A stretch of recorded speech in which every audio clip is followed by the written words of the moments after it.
What's up everybody, GenExDividendInvestor here. In this video I'm going to tell you all the ways you can withdraw money from your retirement accounts before the normal age of 59.5 without getting hit by a 10% penalty, some of which aren't well known. So if you're excited to retire before your 60s, then please hit the thumbs up button, subscribe if you haven't yet, and click that bell notification. Now, one of the benefits I have as someone who runs financial social media stuff is that I get to chat with tons of people.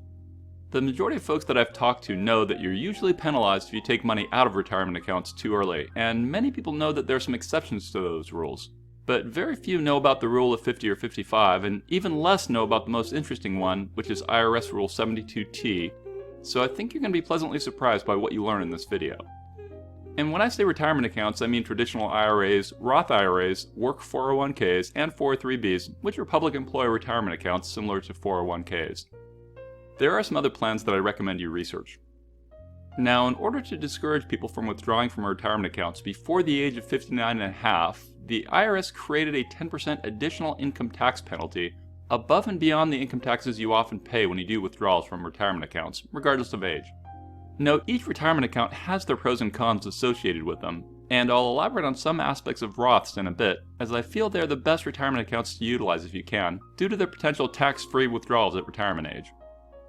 A lot of newer investors I've talked to say they only put money in taxable accounts but not retirement accounts because they don't want their money to be locked away and because they want to retire earlier than the normal retirement age.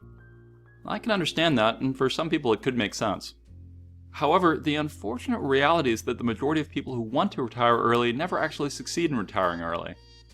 Of course, it's possible that you aren't part of that majority of people, because if you're watching my channel then you're already doing more than most people do since you're actively putting effort into learning more about finances and investing. And kudos to you for doing that. But according to a Gallup poll, when 18 to 29-year-olds were interviewed about retirement, younger people were optimistic about being able to retire early. However, once they hit 30, their optimism starts going downhill as life hits them in the face. Or to say that differently, many young people hope they'll retire early until they're actually older and realize that hope is not a strategy or their good intentions haven't materialized. I'd tell you that not to be a wet blanket, but instead to level set what often happens to people, which means if you want to buck that trend, then you're going to have to plan, invest, and live frugally, and probably also get a bit lucky, or at least not unlucky, to some degree. And while an argument could be made that putting any money into a retirement account instead of a taxable account might impact your ability to retire early, I personally think that the Gallup poll, coupled with what I'm going to tell you, shows you why it's still smart to invest in retirement accounts. For one thing, retirement accounts are perfect for dividend snowballs because tax-free compounding over long periods of time is hard to match by taxable accounts. Another reason to invest in retirement accounts is if your company has a 401k match. Your employer match is kind of like free money, so at minimum you should invest enough to get that. Furthermore, the passiveness and automatic nature of 401k contributions are a nice, almost forced savings, which I found is helpful for the majority of people out there. Mortgages are another example of what I'd call forced savings. Your Social Security payments are another kind of forced savings vehicle, which most of us aren't too keen about when we pay it, but hey, some of it goes towards orphan kids and disabled people, so like everything, pros and cons. With all that being said, I recommend that you don't withdraw early from your retirement accounts unless you have no other choice. Like, maybe you could use your emergency fund for a while, or perhaps you could ask your crazy uncle who talks about his feet during Thanksgiving dinner. Or maybe you can sell your expertise for money at this website. I'm guessing they didn't totally think about their URL name when they set it up. Or if you really need help, you could always go to this place. And again, think about your URLs, folks. Anyway, withdrawing funds early means that you will lose out on any gains those funds might have made if they had been left in the account, so you really gotta explore your alternatives before you start pulling out. Trust me, no one likes it when you pull out early. But let's say you understand all that and you still need to withdraw, then what? First, and to reiterate, taking an early withdrawal from your retirement accounts will probably result in you paying income tax on the withdrawal, which also might put you in a higher marginal tax bracket. Thus, penalty-free does not mean tax-free.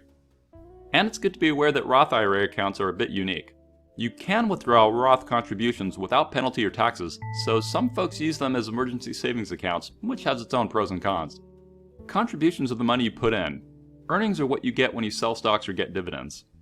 Now, if you turn 59.5 and your Roth account is at least 5 years old, then your withdrawals will count as qualified distributions, making them free of taxes and penalties. That's huge. But in most conditions, if you're withdrawing investment earnings early from a Roth, then you're losing the powerful benefit of tax-free withdrawals at retirement age that the Roth normally gives you.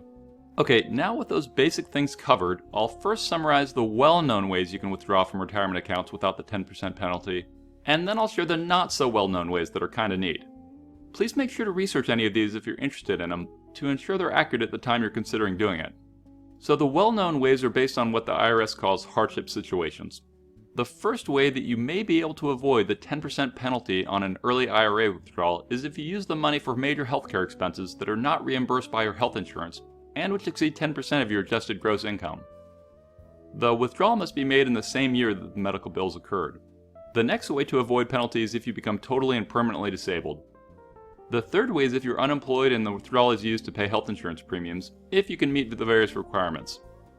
My original plan when I was first thinking of retiring early via using my dividends to pay all my expenses was that I'd do early withdrawals of my IRA dividends to pay for my various healthcare expenses, but when I dug into the details I learned that I unfortunately didn't actually qualify to be able to do that. But I got lucky because my healthcare costs went drastically down when I switched to the public healthcare exchange and away from my old Works Cobra plan, and I'm still using all my same doctors. Okay, the next well-known way you can avoid the 10% penalty is if you die. Not exactly a win-win scenario. Which leads to a better way, and that's inheriting someone's IRAs, which I think I'd prefer to dying. The next way is for first-time homeowners who are trying to come up with a down payment.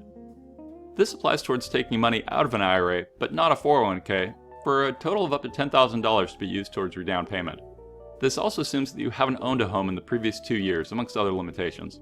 401k account holders have some options on their own for house-related loans and down payments, but be careful doing that. I had a relative who took out a loan on their 401k with a plan to repay it back, but that didn't work out. Live frugally, folks, and research how people fire. Another way to take money out of a retirement account and avoid the 10% early withdrawal penalty is if you use the funds for college expenses. There are some requirements you'll need to dig into, but IRA withdrawals can be penalty-free if used to pay for qualified expenses for yourself, your spouse, children, grandchildren, and immediate family members, covering costs like books, tuition, supplies, and room and board for most post-secondary education. It doesn't apply to weekend drinking, so I guess the people who wrote the IRS rules didn't go to college.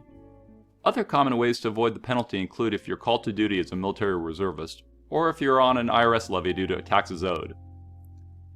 There is also an interesting exception where once per year you can withdraw money from an IRA for up to 60 days without penalty or tax, though it's taxable if the money is not back in the account by the 60th day. There are some other well-known exceptions for withdrawals, and I'll include a link to the latest IRS regulations if you want to read about them. Okay, now let's go over the two lesser-known ways to withdraw from retirement accounts without the 10% penalty. The first is called the Rule of 55, which is an IRS provision that allows you to withdraw funds from some 401ks and some 403bs without a penalty if you're between the ages of 55 to 59.5. You need to check your specific plan to ensure they offer it, and this only applies to a plan from the employer you just left. If you roll a 401k into an IRA, then you'd lose the option to use that Rule of 55 option. For some public service employees like firefighters, police officers, and EMTs, it's called the Rule of 50 because their age range gets lowered by 5 years. The rules are very specific, so you need to make sure you're following them appropriately before you begin taking money out of your retirement account. So who might consider using the Rule of 55?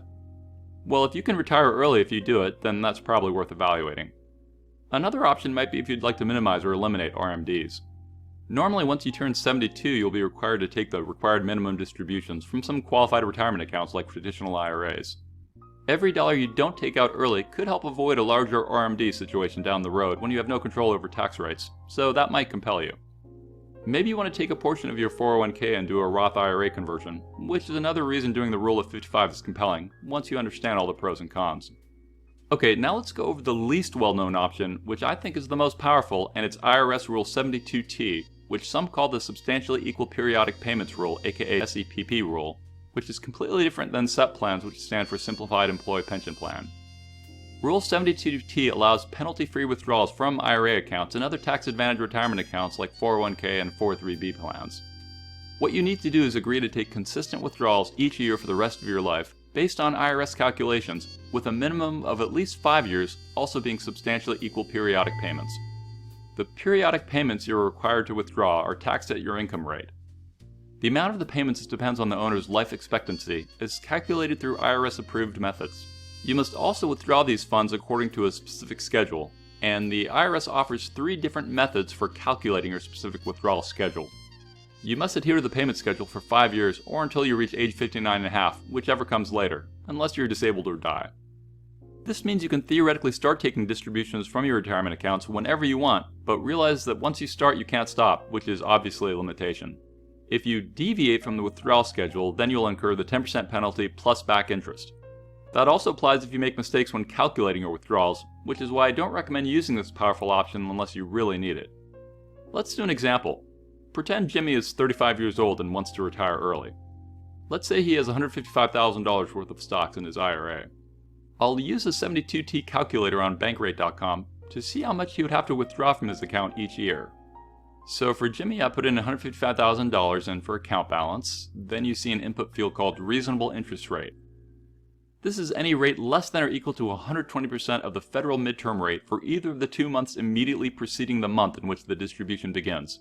I'll include a link to the Pension Benefit Guarantee course site, which has a table that lists the federal minimum term rate, and in August of 2021 it was 1%, so 120% of that would be 1.2%. So I put in 1.2% in the 72T calculator field for the reasonable interest rate. Then I put in 35 years into both age input fields for Jimmy, and then I click calculate and it spits out $4,234. That means Jimmy would be forced to take out $4,234 a year out of his retirement account without the 10% penalty starting at age 35 until he is 59.5, because, like Pringles, once you pop you can't stop. But he'll have to pay taxes still, so doing it with a Roth is obviously not ideal.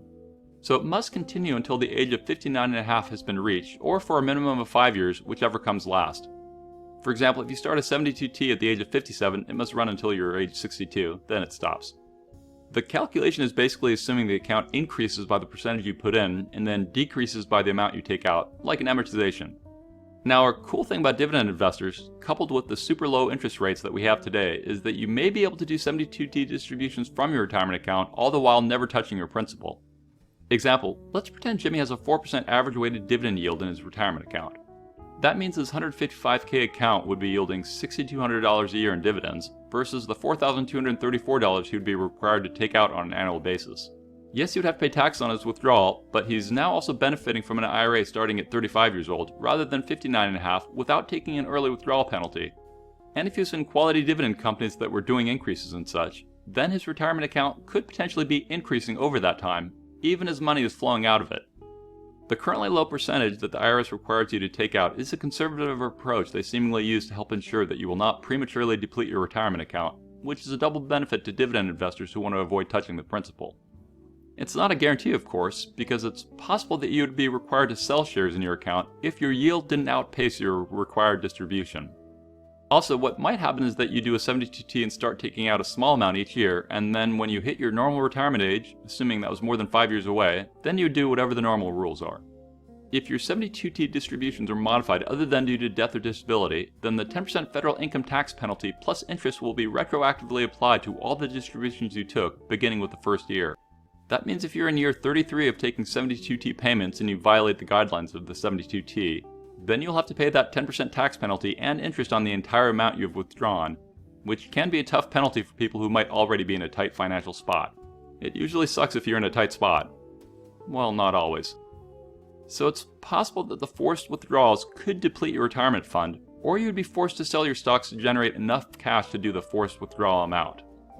This is your retirement, so again I'd shy away from doing any withdrawals under most situations. At least that's how I understand it. But before you do anything, make sure to talk to a professional to verify all that. And like I said previously, don't liquidate your retirement accounts unless you've exhausted all other options. Pulling money out of your retirement account and hitting Vegas for a boys trip is not a good idea. Pulling the money out and donating it to charity? Okay, that is more compelling, though still not smart unless you really know what you're doing and your retirement is secured regardless. Now I'd like to shout out my latest YouTube subscribers who have signed up to support me on Patreon.com at the Aristocrat or King tier. So first thank you Stocks Guru, who just signed up as a Patreon King. As a King he gets all the perks of my lower Patreon tiers, and he gets a private monthly voice chat with me over my Discord server to talk about whatever he wants. Also thank you My Popeye Sr., who upgraded from my Champion tier to the Aristocrat tier. Thank you B Hunter, who just signed back up at the Aristocrat tier. Thank you Collis. Thank you IJH, and thank you JZ Squared. Patreon Aristocrats and Kings gain access to my dividend portfolio tracker spreadsheet tool, along with they gain access to multiple private channels on my Discord, including one where I let people watch my videos before I release them to the public, as well as I often let you vote on which thumbnails I use for my new videos or what title I should use. If you made it to this point in the video, I ask you to please slam that thumbs up button, subscribe if you haven't yet, and click that bell notification. And don't forget to join my free dividend Discord, a place where thousands of dividend investors hang out and chat. Thanks for watching and hitting that thumbs up button. Stay positive, and I'll talk to you again real soon.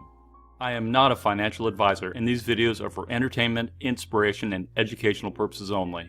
Investing of any kind involves risk. I am only sharing my opinion with no guarantee of gains or losses on investments.